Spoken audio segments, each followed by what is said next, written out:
بسم الله الرحمن الرحيم.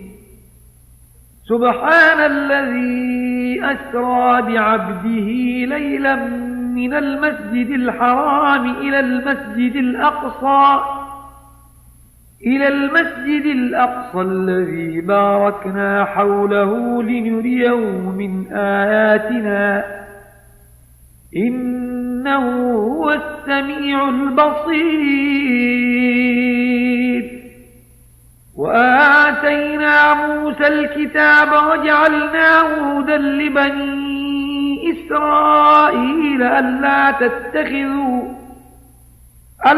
تتخذوا من دوني وكيلا ذرية من حملنا مع نوح إنه كان عبدا شكورا. وقضينا إلى بني إسرائيل في الكتاب لتفسدن في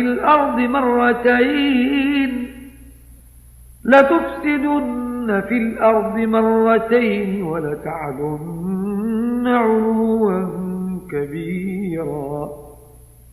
فإذا جاء وعد أولاهما بعثنا عليكم عبادا لنا أولي بأس شديد فجاسوا خلال الديار وكان وعدا مفعولا.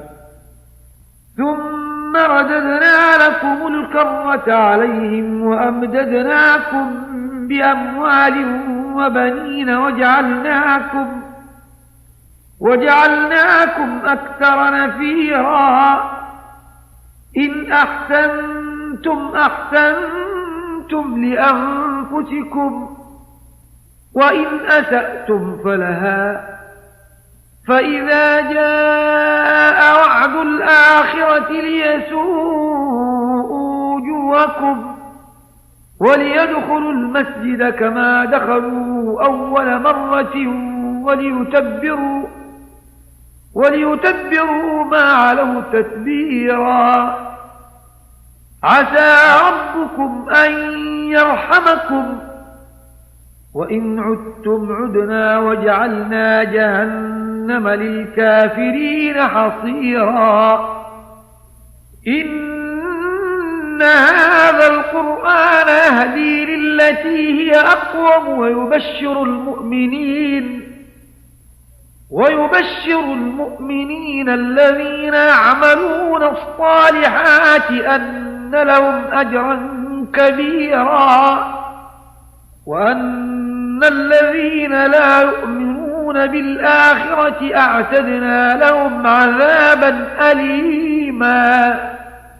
ويدعو الإنسان بالشر دعاءه بالخير وكان الإنسان عجولا. وجعلنا الليل والنهار آيتين فمحونا آية الليل وجعلنا آية النهار مبصرة لتبتغوا فضلا من ربكم ولتعلموا عدد السنين والحساب وكل شيء فصلناه تفصيلا. وكل إنسان ألزمناه طائره في عنقه ونخرج له يوم القيامة كتابا يلقاه منشورا.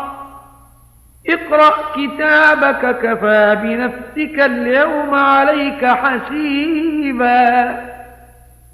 من اهتدى فإنما يهتدي لنفسه ومن ضل فإنما يضل عليها ولا تزر وازرة وزر أخرى وما كنا معذبين حتى نبعث رسولا.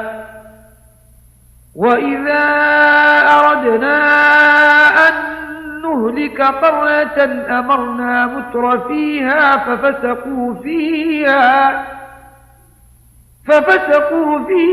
فحق عليها القول فدمرناها تدميرا وكم أهلكنا من القرون من بعد نوح وكفى بربك بذنوب عباده خبيرا بصيرا من كان يريد العاجلة عجلنا له فيها ما نشاء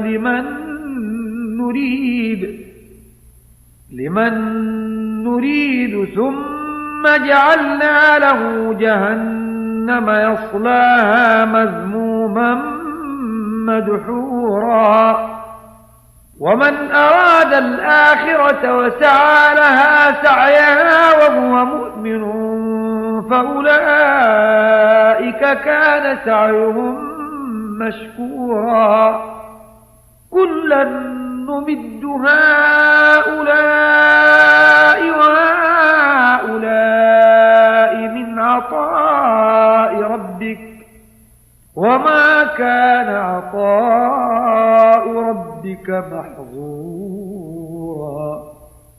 انظر كيف فضلنا بعضهم على بعض وللآخرة أكبر درجات وأكبر تفضيلا لا تجعل مع الله إلها آخر فتقعد مذموما مخذولا وقضى ربك ألا تعبدوا إلا إياه وبالوالدين إحسانا إما يبلغن عندك الكبر أحدهما أو كلاهما فلا تقل لهما أف ولا تنهرهما وقل لهما قولا كريما واخفض لهما جناح الذل من الرحمة